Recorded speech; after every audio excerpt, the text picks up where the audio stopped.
dans les différentes antennes communales du Cameroun. Dans ce journal, les premiers visages et réactions de quelques maires. Attaque de Garba dans le nord-ouest. Le secrétaire général de l'ONU appelle le gouvernement camerounais à ouvrir une enquête et à prendre les dispositions nécessaires pour que les coupables répondent de leurs actes. Et pendant ce temps, Joseph Betia Somo précise que le ministère de la Défense se réserve désormais le droit de poursuivre devant les juridictions compétentes les auteurs de fausses nouvelles. En sport, CHAN 2020, le Cameroun affronte le Zimbabwe en match d'ouverture du CHAN 2020. Les combinaisons de la phase finale du championnat d'Afrique des Nations Total Cameroun 2020 sont connues depuis hier soir au Palais Polyvalent des Sports au cours de la cérémonie de tirage au sort.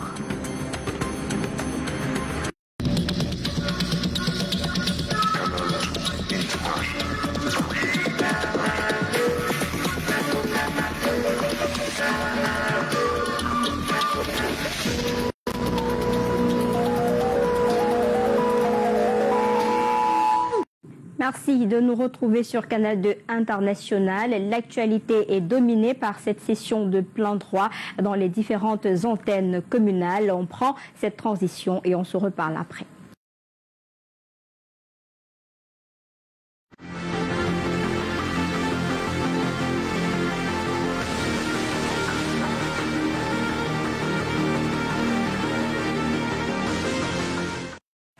Et on le sait depuis tout à l'heure, le nouveau mandat pour Robert Olivier Ipoa. Il retrouve sa chaise de maire de Campo avec 13 voix face à Jean-Daniel Ongo au bout d'une session qui aura duré toute la nuit, présidée par Banana Charles, le mandataire du comité central. Je vous propose d'ailleurs d'écouter ses premières paroles en tant que maire de Campo au micro de Moussa Takou. Il y avait 3 candidats, malgré la seule liste RDPC qui était en compétition. Et il y avait 3 candidats dans notre liste. C'était pas facile, c'était très serré. Donc on a fait d'abord un vote à 3 où le 3e devait être éliminé, ce qui s'est passé. Et puis nous étions à égalité parfaite avec une autre liste. La première était passée et puis la seconde finalement, j'ai gagné. Et puis quand nous avons fait le dernier vote, je suis passé à une voix.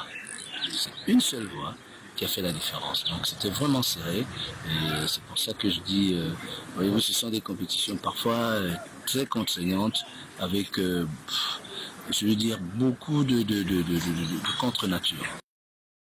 C'était donc là le maire de Campo, Robert Olivier Ipoa.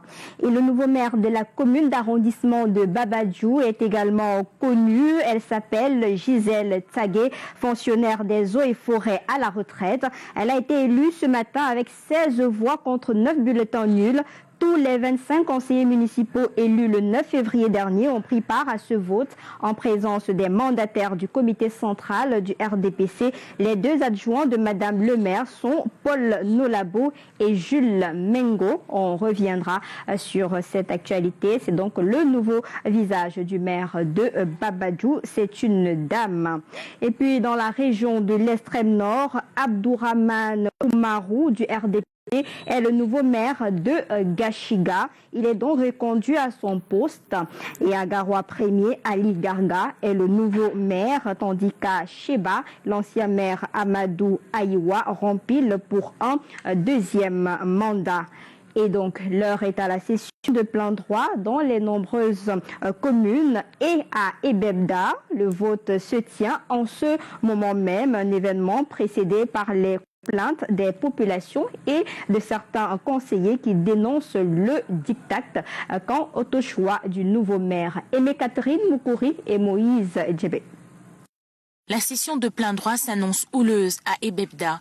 Alors que le dispositif était en train d'être mis en place pour l'élection de l'exécutif, des voix se faisaient déjà entendre pour dénoncer ce qui est qualifié de vote imposé.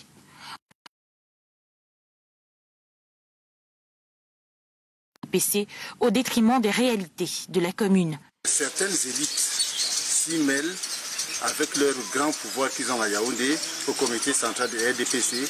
La hiérarchie veut nous imposer nos dirigeants. Que la hiérarchie nous laisse choisir nous-mêmes nos dirigeants. Surtout maintenant avec cette décentralisation, nous n'allons pas prendre quelqu'un qu'on vient nous imposer. Or, nous connaissons celui-là. Peut-être il ne peut pas faire l'affaire. Moi qui vous parle aujourd'hui, je suis un candidat malheureux, mais on a pu le digérer parce que on s'est tenu à la discipline du parti.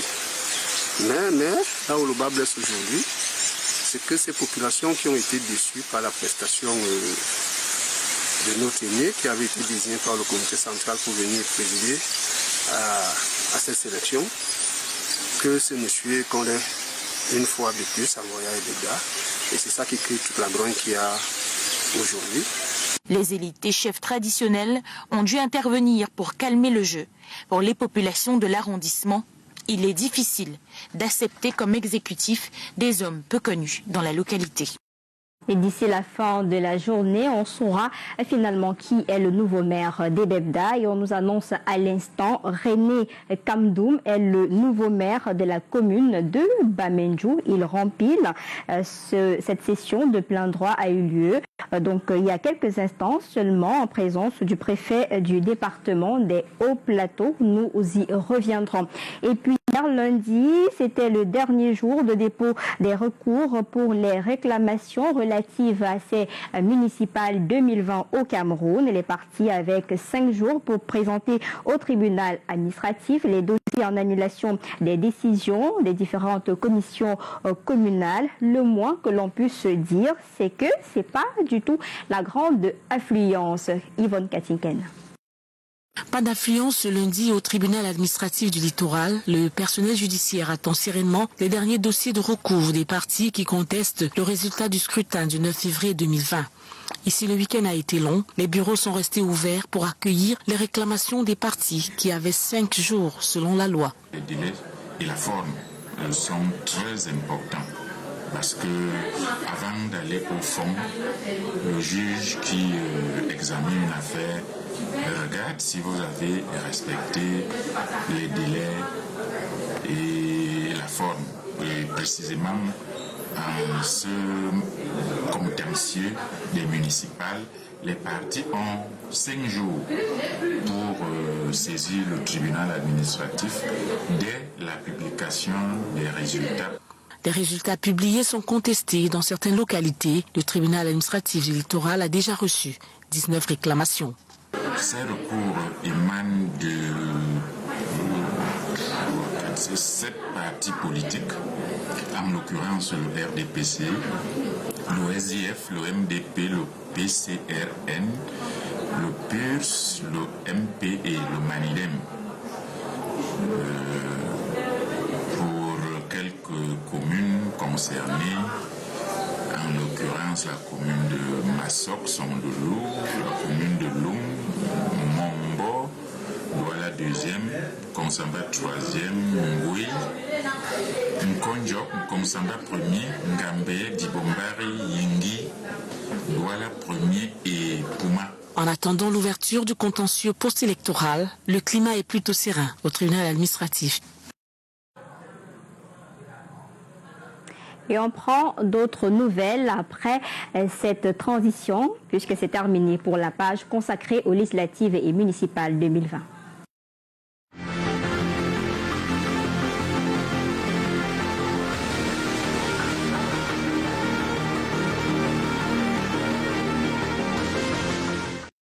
Autre sujet dans ce 13h, les sous-préfets de certains arrondissements prêtent serment comme président de tribunaux de première instance. C'était au cours d'une audience publique dans les tribunaux de première instance et de grande instance de Tchang. Pour avoir plus d'informations, Éric Matané, notre correspondant dans le département de la Menoie. C'est officiel. Les sous-préfets des arrondissements de Penka-Michel, de Foucault et de Sanchou, dans le département de la Menoie, région de l'Ouest Cameroun, viennent officiellement de prêter serment comme président des tribunaux de premier degré, respectivement de leur arrondissement. C'était au cours d'une audience présidée par le juge Ponté qui accompagnait le procureur de la République, Steve Taling, auprès des tribunaux de grande instance et de première instance de Tchang, qui portent d'ailleurs ses réquisitions au promu. Rendre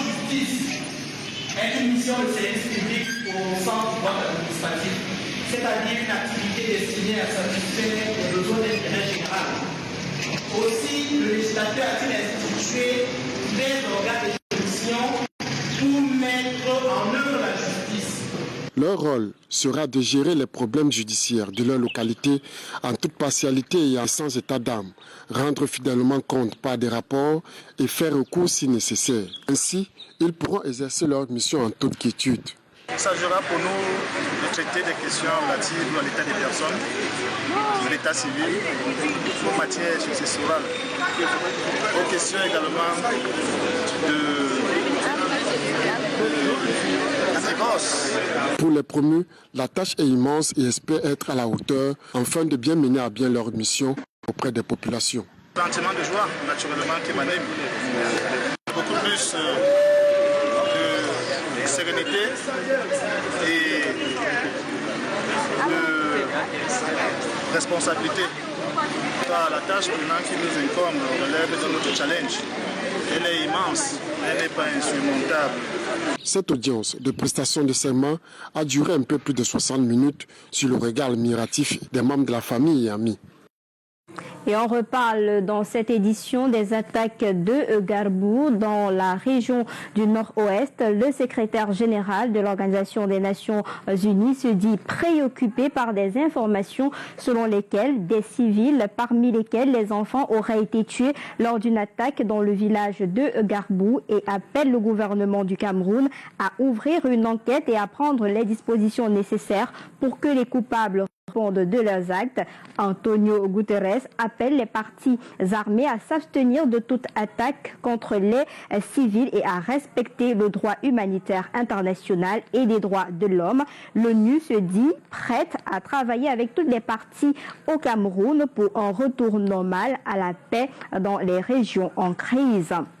Et toujours en rapport avec cette attaque de Garbou, le ministre délégué à la présidence de la République chargé de la Défense, dans un communiqué signé hier soir, précise que plusieurs photographies faisant état d'un prétendu massacre de plusieurs personnes, dont des femmes et des enfants, perpétrés par les forces de défense et de sécurité le samedi 14 février dans la localité de Garbou, département du Dongamantou, région du Nord-Ouest, circulent sur les réseaux sociaux. Le ministre dément formellement ces grotesques allégations et précise que les forces de défense étaient en opération de reconnaissance dans cette localité quand ils ont été prises à partie par des terroristes sécessionnistes.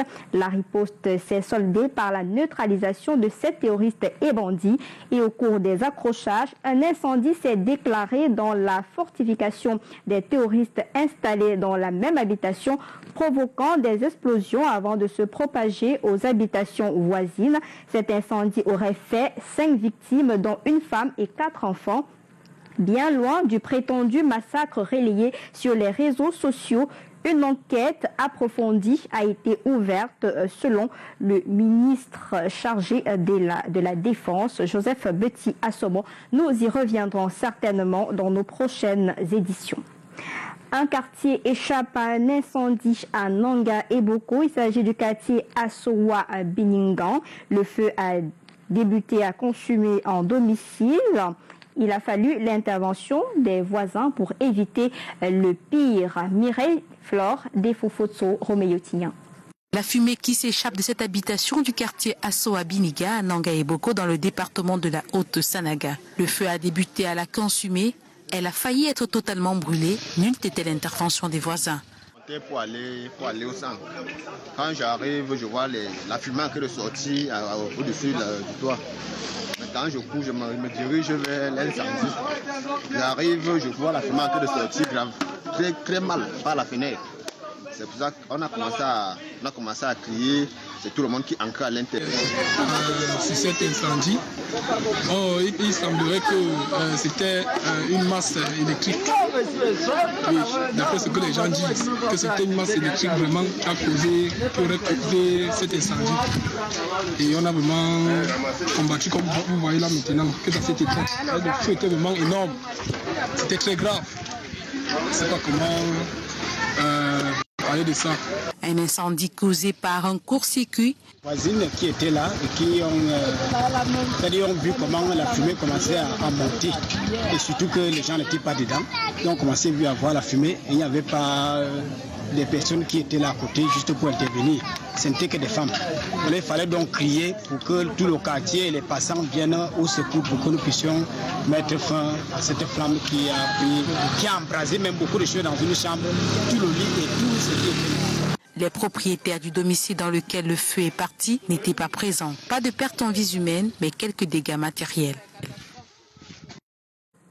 Les jeunes de la localité d'Angossa, c'est une commune située dans la région de l'Est Cameroun, viennent de bénéficier d'une formation en robotique. L'initiative est d'une élite locale qui entend certainement booster la créativité chez ces jeunes. Des précisions avec Junior Roussin, Kizito Koumaï. Promouvoir les sciences mathématiques et appliquées, promouvoir la robotique et l'électronique, afin de pousser les jeunes à s'intéresser à ce secteur d'activité. C'est l'objectif majeur de l'atelier de formation qui se tient ici à la commune d'Angossa, dans la région de l'Est Cameroun. Leur dit qu'ils peuvent rêver, qu'ils sont capables de faire des petits projets, de numériser tout ce qu'ils ont à faire, de faire l'intelligence artificielle, parce que c'est la joie de mouvance. De nombreux élèves sont réunis au lycée technique d'Angossa. Ils reçoivent des connaissances précises sur l'introduction des circuits électroniques, la programmation, le montage et la réalisation des mini-projets de digitalisation. Les enfants ont été formés au même niveau, ça veut dire selon leur capacité de programmation et de réalisation des différents projets, ils ont eu le même potentiel intellectuel. Ça veut dire on n'a pas eu à faire le choix entre tel ou tel élève. Au thème des 3 jours de formation gratuite, les apprenants se disent capables de concevoir tout projet technologique.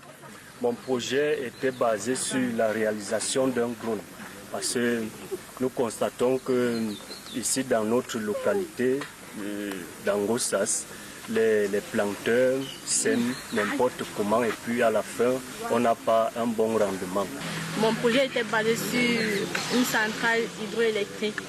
Parce que dans notre communauté, nous avons besoin d'électricité. Nos machines ne peuvent pas fonctionner sans électricité. Cet atelier de formation vient à point nommé.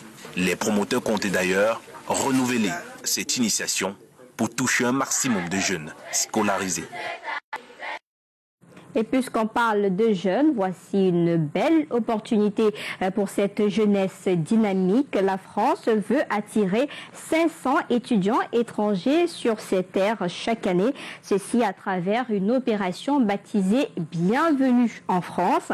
À l'occasion d'un dîner hier à l'ambassade de France à Yaoundé, les dispositions ont été présentées par l'ambassadeur Christophe Gulu pour mener à bien cette opération ici au Cameroun et même en France. Des précisions avec Delphine Fonkouteni. Partis pour poursuivre leurs études en France il y a une dizaine d'années, ils y ont laissé leur casquette d'étudiants pour arborer celle d'entrepreneurs. De retour au bercail, ils sont à l'initiative de plusieurs entreprises qui emploient une kyrielle de Camerounais. Morceau choisi, 3 clichés, 3 parcours de 3 entrepreneurs. Voilà bientôt 6 ans que j'ai cofondé avec 3 amis Camerpad.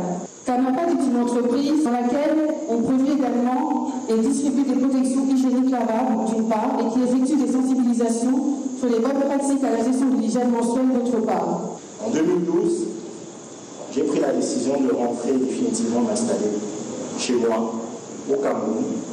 J'ai créé ma ville Casalix, société spécialisée dans la transformation locale de cosmétiques naturels. De retour au Cameroun, j'ai malheureusement appris trop tard la possibilité de bénéficier de l'aide au retour et donc je suis donc ravie du lancement de cette campagne Bienvenue en France qui est certitude en amont, mais surtout pendant le parcours et encore plus à la fin. Témoignage fait ce 17 février, le temps d'un dîner à l'ambassade de France à Yaoundé. Une cérémonie qui s'inscrit dans la continuité de la signature de conventions cadres de partenariat entre la conférence des recteurs des universités du Cameroun et celle des présidents d'universités françaises. La France se veut désormais plus ouverte aux étudiants étrangers 500 000 apprenants y sont attendus chaque année. Actuellement, nous attirons 340 000 étudiants. Donc il s'agit d'une augmentation significative. Et pour attirer davantage d'étudiants en France, il faut qu'on soit meilleur. Il faut qu'on soit meilleur à la fois par l'éducation, l'enseignement que l'on offre, mais aussi beaucoup par l'accueil et par la promotion de la destination France dans le monde, et y compris au Cameroun.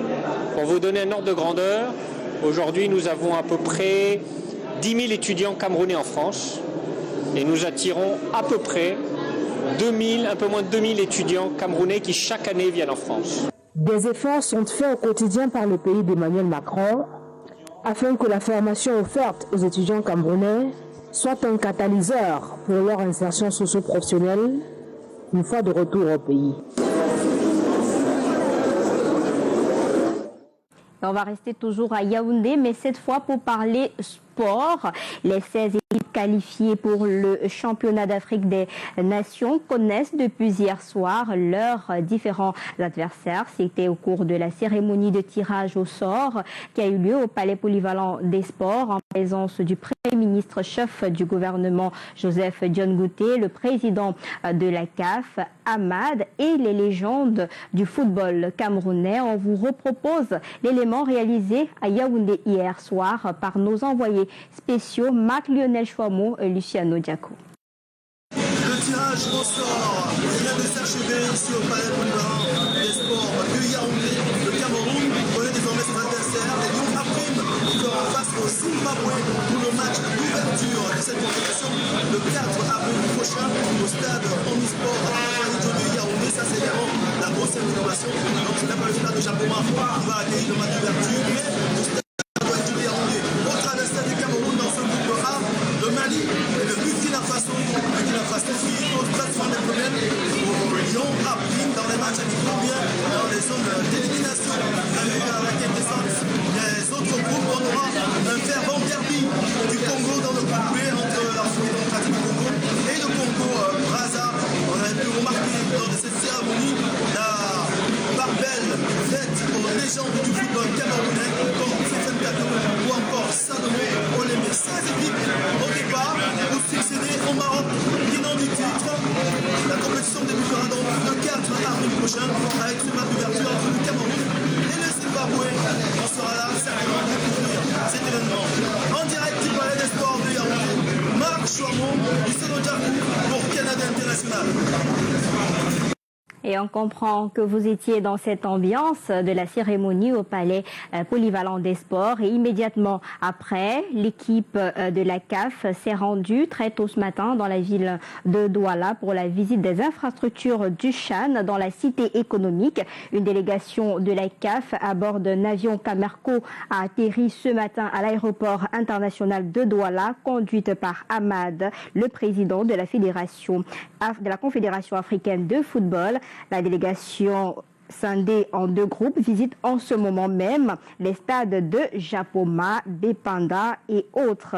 Dans la délégation se trouve Samuel Eto'o-Fils. Nous y reviendrons.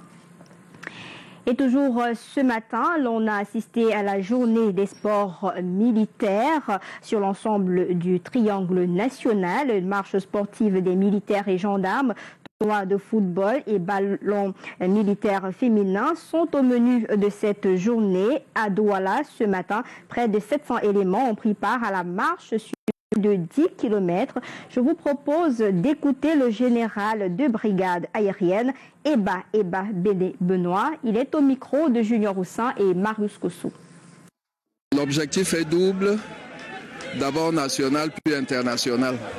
Sur le plan national, on connaît tous les bienfaits du sport. Il s'agit donc d'évaluer ce qui se fait quotidiennement dans les différentes formations, de savoir où on en est, puisque l'objectif est de battre les records nationaux en participant à toutes les disciplines au niveau national. Maintenant, nous sommes affiliés au Conseil international de sport militaire. Il ne s'agit pas d'aller faire piètre figure ou d'attendre le jour d'un événement international. Donc, le ministre a instruit qu'on puisse régulièrement le faire sur toute l'étendue du territoire pour voir où on en est. Par la même occasion, on en profite pour voir donc les bienfaits de ce sport. Ça veut dire notre capacité d'organisation, l'esprit de cohésion. Nous avons, pour cette première édition, nous avons retenu beaucoup de disciplines. Et les activités se poursuivent donc tout au long de la journée. C'était donc là le général de brigade aérienne Eba BD Benoît. La nouvelle est tombée hier soir comme un couperet et a immédiatement fait le tour du monde. L'artiste musicien Toumba Mika est définitivement décédé, a définitivement rangé sa guitare de suite de maladie en France. L'homme est mauvais, faux amis sont entre autres des chansons à succès de l'artiste Toumba Mika. Je vous propose d'ailleurs un extrait de sa chanson puisque l'artiste ne meurt jamais.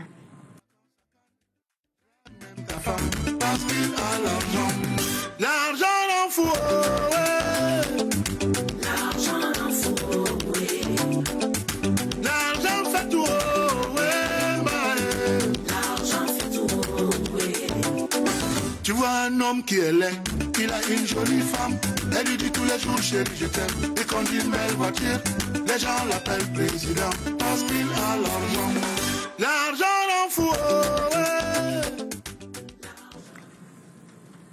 Et Toumba Mika qui a lutté contre le cancer depuis des mois va et repose en paix l'artiste. Et c'est avec cette note triste que nous mettons un terme à cette édition du 13h. Merci de l'avoir regardé. À l'édition Robert Charles Itok, équipe technique Colin Sowonchuan, Léonard Tombou, Thierry Camto. J'aurai le plaisir d'être des vôtres demain à 13h pour une édition de la mi-journée.